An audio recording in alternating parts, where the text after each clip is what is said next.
Have you ever noticed how much of your life is quietly dictated by the need to be accepted?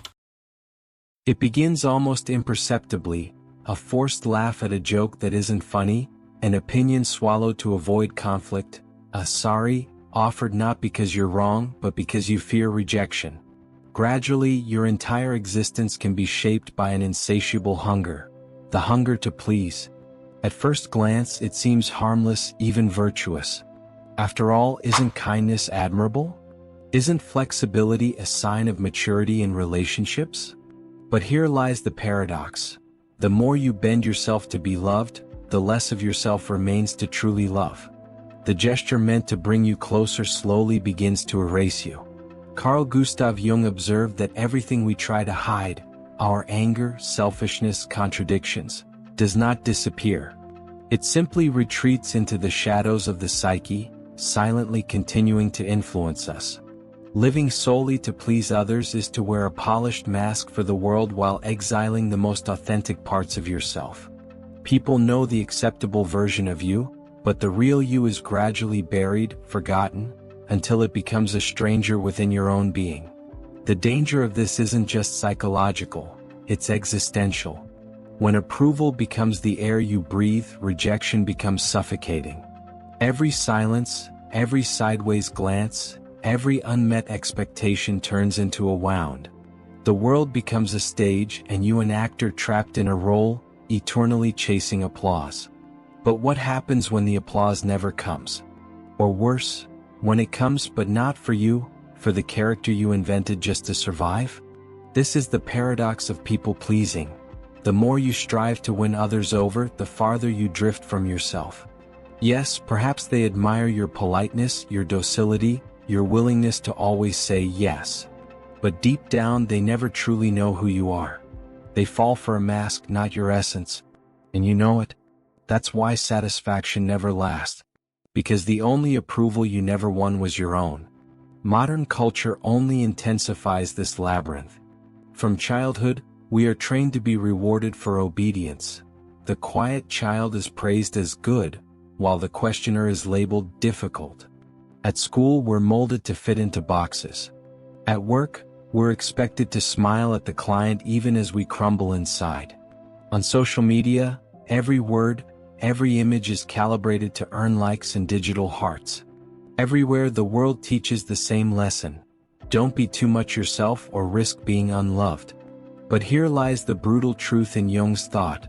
What you repress does not die, it waits.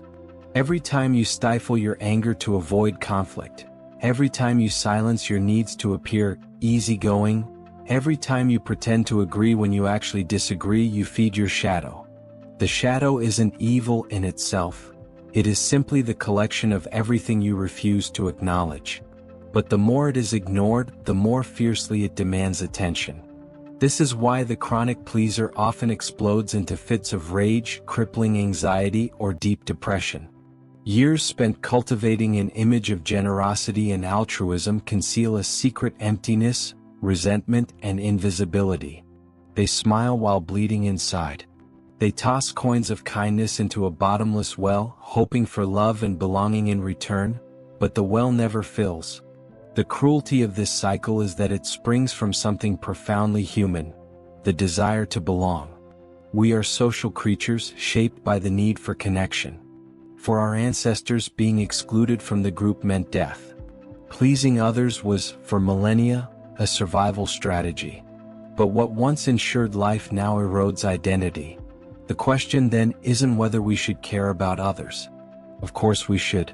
The real question is, at what cost? At what point does the pursuit of acceptance become a betrayal of oneself? And here, Jung's advice strikes as both brutal and liberating. To live authentically requires the courage to disappoint. It demands saying no when saying yes would be easier. It requires embracing conflict rather than dissolving into silence. It demands risking rejection rather than selling your soul for approval. To truly live is to live by truth, not applause. Here lies the paradox that shadows us from the very beginning. The more we seek to be loved, the less we manage to love ourselves. Yet, in the moment we dare to be who we are, even if it means facing rejection or solitude, something extraordinary happens. We stop begging for scraps of acceptance and taste the rare flavor of freedom. But to reach this freedom, we must first descend into the depths of the psyche and confront the shadow. We need to acknowledge how the good boy, the good girl, the one who always pleases, can be the most dishonest version of ourselves. And it is Jung, with his relentless yet compassionate gaze, who will guide us through this journey. Carl Gustav Jung believed that the human psyche is made up of different dimensions, some visible, others hidden. Among these dimensions he identified what he called the shadow. Everything we reject in ourselves, everything we hide out of fear of rejection, everything we deny to maintain the image of being a good person. The shadow is composed of repressed content, desires, impulses, anger, envy, instincts, that don't fit into the narrative we construct to be accepted. When you are taught from an early age not to shout, not to question, not to contradict, these forces do not vanish. They retreat into the underground of the psyche, silently waiting. And there, accumulated, they grow in strength. The problem is that those who live to please believe they are being generous, altruistic, even spiritual. In reality, they are merely suffocating their shadow. And the more it is repressed, the more dangerous it becomes. Jung said, "The brighter the persona, the denser the shadow." In other words, the more you wear the mask of absolute goodness, the more intense the dark impulses you have buried become. This is why the person who always presents themselves as sweet, calm, and helpful can carry within them an unconfessable rage, corrosive frustration, or a desire to break free from everything. They smile outwardly, but inside their soul screams. And the more this scream is ignored, the more it manifests in symptoms. Anxiety attacks, depression, emotional outbursts, unconscious self-sabotage. Think of the good boy or good girl who lives for others. They say yes to the boss, the family, the friends, even when their body cries out for a no. They accept invitations, tasks, favors, even at the cost of sleepless nights and their mental health. They avoid conflict, bow their heads, always striving to be the one who doesn't disturb. To the world they are admirable. But in the silence of their room, when the mask falls, they feel empty, resentful, almost non-existent. This is the effect of the unintegrated shadow. You become a prisoner of an image. And the paradox is cruel. The more you try to be good in the eyes of the world, the more you betray yourself. And the more you betray yourself, the more resentment grows. And the more resentment grows, the more hostile you become, even if only in silence. Jung was clear about this. No one becomes whole by denying their darkness. Becoming whole is exactly the opposite.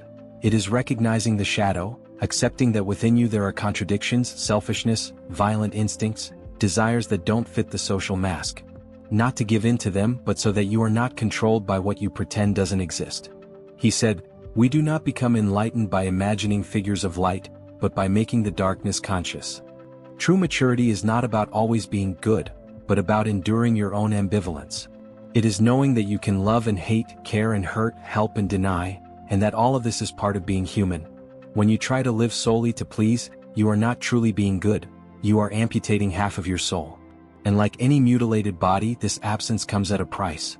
The chronic pleaser becomes a ghost of themselves, always smiling on the outside but dead inside.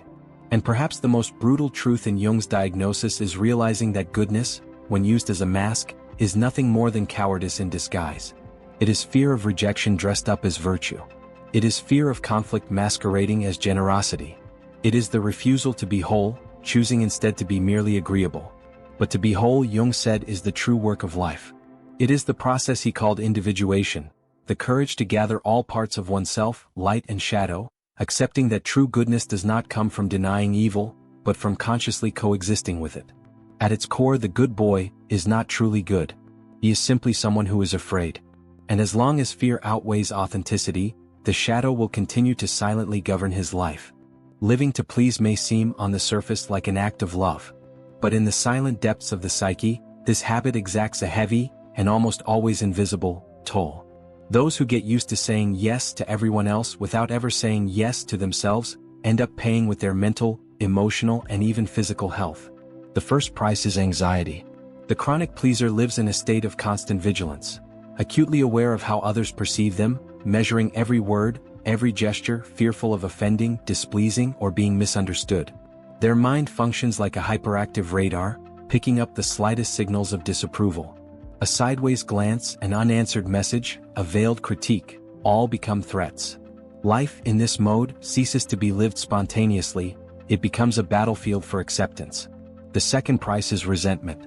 Those who give too much, who hide themselves to maintain peace, end up accumulating silent rage. Rage at never being seen, never being chosen, never being truly acknowledged. The good boy convinces himself he acts out of love, yet secretly expects a reward: gratitude, loyalty, affection. When that reward doesn't come, and it almost never does, resentment builds. It is a dangerous resentment because it is rarely expressed directly. It seeps into small ironies, sudden withdrawals, unexpected outbursts. It is the poison that gathers in the shadows. The third price is the loss of identity. The more you shape your behavior to be accepted, the less you remember who you are. You say yes so often that you forget what you wanted to say no to. You grow accustomed to wearing so many masks that you no longer recognize your own face. Life becomes a succession of roles performed to please different audiences: family, friends, work, social media. And in the end, when alone, you no longer know who inhabits the silence. Contemporary psychology has a term for this pattern: emotional codependency. It occurs when a person's self-esteem depends almost entirely on external validation. The codependent cannot feel valuable on their own. They need to be useful, agreeable, approved, desired, to believe they have any worth. They are like an empty mirror that only takes shape when it reflects the gaze of another. The problem is that this dependence creates an endless cycle. The more you please, the more you lose yourself. The more you lose yourself, the more you need to please in order to remember who you are. And the more you need to please, the farther you drift from yourself. Neuroscience shows that the human brain reacts to social rejection in much the same way it reacts to physical pain. Being excluded, ignored, or criticized activates brain regions associated with physical suffering. In other words, for the chronic pleaser, every signal of disapproval is not just uncomfortable, it is literally painful. It's no exaggeration to say they live in a constant state of pain, even if they smile on the outside. This constant state of alert also takes a toll on the body over time. The stress of living for others can manifest as insomnia, migraines, digestive issues, muscle tension, and weakened immunity. The body screams what the mouth refuses to say: I can't take this anymore. But perhaps the greatest price of all is this: loneliness. It may seem contradictory. After all, those who live to please are never truly alone, always surrounded, always available. Yet it is a peculiar kind of loneliness, the loneliness of someone who is accompanied but never truly known. Others like the mask, not the person. They love the performance, not the essence. And the pleaser, no matter how surrounded they are, feels invisible, like an actor who has finished the play only to discover that no one knows their name off stage. This is the fate of those who live to please, surrounded by applause, yet orphaned of authenticity. And the soul, deprived of authenticity, falls ill. Jung knew this. For him, every psychic symptom, anxiety, depression, existential emptiness, is a message from the psyche trying to get your attention. It is the shadow saying, you cannot keep denying me. The psychological cost of living to please is precisely this. Your own soul revolts against the prison of approval. And the more you ignore this call, the more painful the toll becomes. In earlier times, the desire to please showed itself within family, work, or small local communities. In the modern world, however, this instinct has found its perfect fuel: social media. We live in the era of digital approval, where every gesture, every opinion, every image posted can be measured, evaluated, and judged in real time.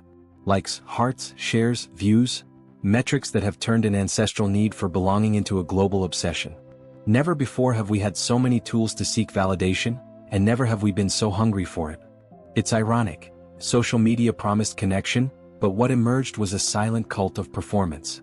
Life stopped being lived in its intimacy and became a spectacle. What we eat, how we dress, what we think, even how we suffer, everything can be packaged and offered to the gaze of others. People-pleasing has evolved from a psychological habit into a cultural logic, almost a religion.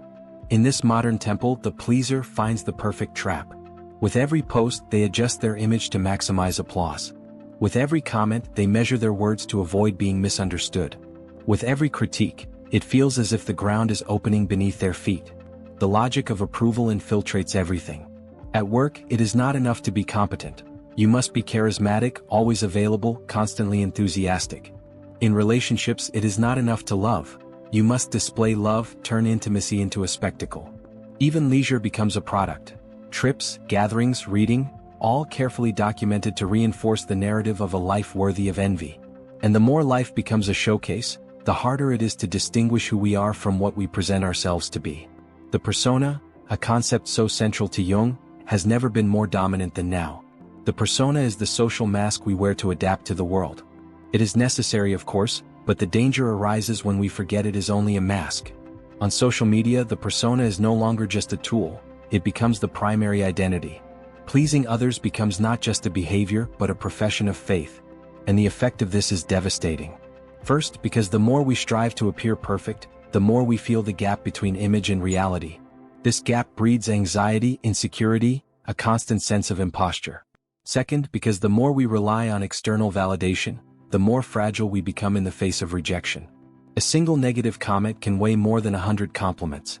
A lack of likes can be interpreted as proof that we do not exist. But there is a third effect, even deeper, the invisibility of the true self. If everyone loves your curated image, who will love your real version? If everyone applauds your performance, who will see your vulnerability?